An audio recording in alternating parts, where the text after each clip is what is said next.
Thank you for joining us for another episode of Power in the Future podcast.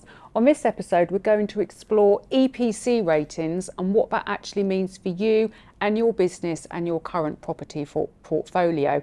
To do this, we have Nick Wood from Fladgate LLP. Thank you so much for joining us today. Welcome to Mazda UK. Can you just help me understand in pretty simple terms, what is an EPC? I've got a rough idea as to what it stands for. I've bought and sold properties in the past, but that's been residential properties. What does EPC mean, and what does it mean to current landlords? Yeah, thank you. Thank you for having me. EPC is an acronym. It stands for Energy Performance Certificate, and it's exactly the same in the context of commercial properties as it is in the context of residential properties. It's a document that comes in two parts. One part is like the kind of thing you get on the side of your fridge, which has a rating A to G, rating the energy efficiency of not the fridge, but the building that it relates to. And the other part is a recommendation report. And in there it makes a number of, it shows the potential improvements you could make to the property, where it could get to as an asset rating, and the things you need to do to get there. Okay, so as a residential owner, that's really important if I was to buy and sell my house. But what does that mean for a current landlord at the moment, and why is it so important? It's a great question, and I'm sure most people listening to this will want to know the answer to that. It all goes back to the Energy Act of 2011. And at the time, if you can remember, David Cameron standing on snow, smiling, saying things like "vote blue, get green." The tone has obviously changed a bit in the Conservative Party since then. But at the time, the UK was making a number of really big commitments towards improving our sort of energy performance and getting to net zero. And since then, a number of regulations have been made relating to energy efficiency of buildings. Most importantly, there was a set of regulations in 2015. And what those did was they said, for non-domestic property, and I'm only going to talk about that, I'm not going to, there's two separate regimes. So commercial property, from 2018, 1st of April 2018, it is unlawful to lease a property, subject to certain exemptions, but by and large, it's unlawful to lease a property that has a substandard energy efficiency rating, which at this stage is an F or a G. Okay. As of the 1st of April 2023, that didn't just apply to new leases, it applies to existing leases. So you can't continue letting a commercial property that has an energy asset rating of an F or a G. And that's whether they came before those regulations or not. So the reason it matters is because you can't lease a property if you have an energy efficiency rating of an F or a G. Okay. So if I'm a landlord, to put it simply, I have to, and I'm currently leasing a property, for example, a dealership. I have to have at least energy rating of E currently. Is that right? Unless you qualify for an exemption. Right. That is the case. Okay. And shall I talk about exemptions for a moment? Because I'm sure lots of people's ears would have pricked up when I said that those exist. They are not easy. They're not easy. They're things you have to register with the local authority, and they're time limited. And they often require you to go and use reasonable steps and use best efforts and use due diligence to try and do the thing. So basically they're there to give you a bit of leeway or time to improve the energy rating of your building. So if you're a landowner and you're completely snookered because your tenant won't let you go in to do the works you need to do, you can get a temporary exemption if you can prove that. Or if the works are so uneconomical, you can lodge a temporary exemption as well. But again, that would require you to go and get 3 quotes for works that you're never going to do. There's a significant administrative burden. So exemptions really, they're limited, and it only applies to properties for which you need an EPC, which is most commercial properties. There's very few properties that are about to be demolished, temporary structures, that aren't relevant. But again, by and large, your commercial property will be caught if you own it. And yes, you can't be leasing it, unless you've got an E at least. So Nick, are there any fiscal penalties with regards to EPC certification and grading? There are. And again, I'm sure this will get people's attention. The fines for an initial breach, for each breach, would be between £5,000 and £50,000. If that breach is continuing for a period of 3 months or more, it can go up between 10 and 150,000 pounds. Wow, it's quite substantial, isn't it? It is. The level is linked to the rateable value of the property. So the more valuable the property that we're dealing with, the higher the penalty. Those are not complete financial limits. There might be further penalties for things like providing misleading information to the local authorities that enforce breaches. But those are the pure civil penalties for breaches. The other aspect of it is that you're named and shamed in a register of, I think, I can't remember what it's called, but it's the publication penalty. Okay. So there's two elements to the enforcement regime. Okay. Okay, right. So again, going back, if I'm let's say a landlord, or when we as Plugyy Energy Solutions, when we come to companies, we often talk about solar being able to help improve it's not the solution or the only solution, but it's one of the things that they can implement to help them improve their energy efficiency. Can you talk a bit about maybe how solar or solar as one of the means, but maybe what means they can a landlord can take to improve their energy efficiency, and maybe we can touch on solar a bit more. Yeah. So the recommendation report, which, as I say, is one part of your sort of energy performance certificate, will give you a number of recommendations of things you could do to improve the energy efficiency of the building and the asset rating that you have. Often those are things like insulation, changing the light bulbs, but absolutely solar is a great option. You don't need me to tell you this, but it reduces your dependence on the grid, and it gives you a renewable source on site.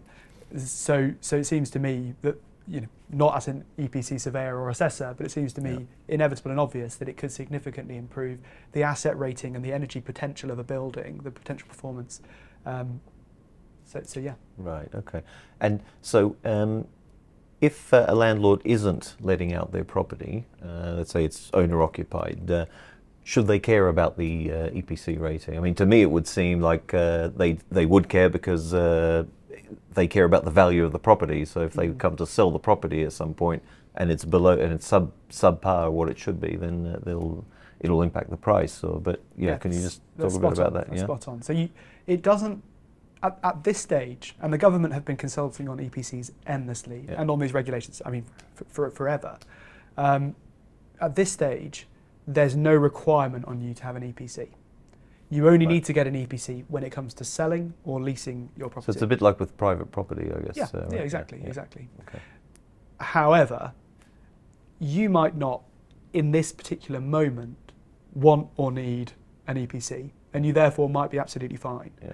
But you own a bricks and mortar and land, and you presumably care about the value of it.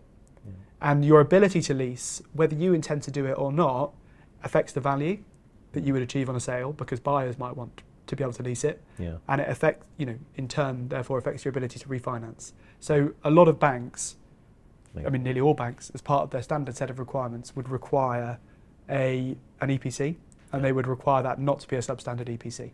Right. Okay. That's interesting, isn't it?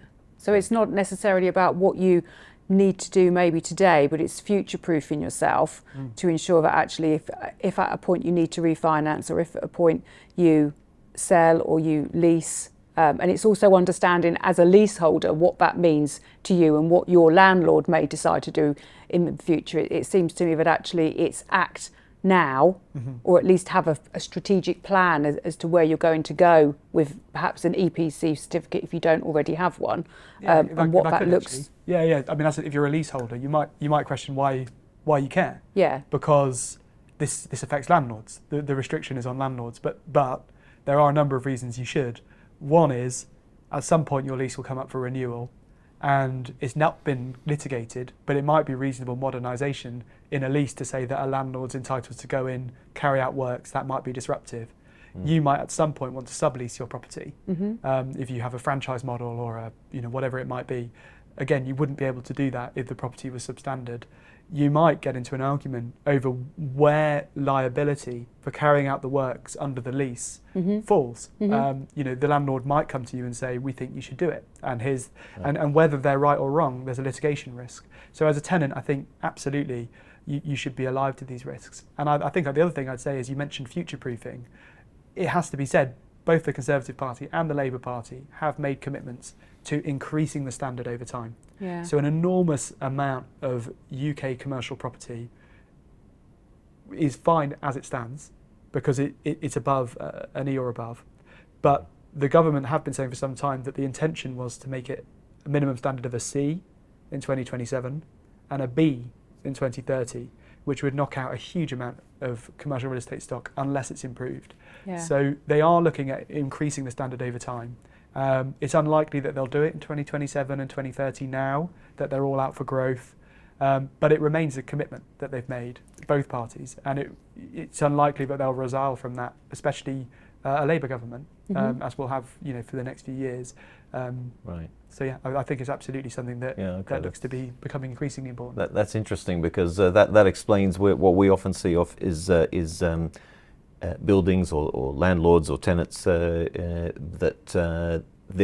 they've taken care of all the, let's say, low-hanging fruit, LED lighting, insulation improvements where they can, things like that, and they're now looking at solar energy, even though they are compliant. So the building rating is E, but maybe that's part of their motivation. Apart from, we always talk about the energy savings and cost savings and meeting your ESG targets, but that might explain what you just said. Maybe that explains part of their motivation. They're looking forward and knowing that the legislation is going to be even more stringent, so they're looking to further improve the rating, and maybe that's another motivation for looking at the solar project. Sorry, Shimon, I'm just going to interject there. So we were talking about acronyms of EPCs.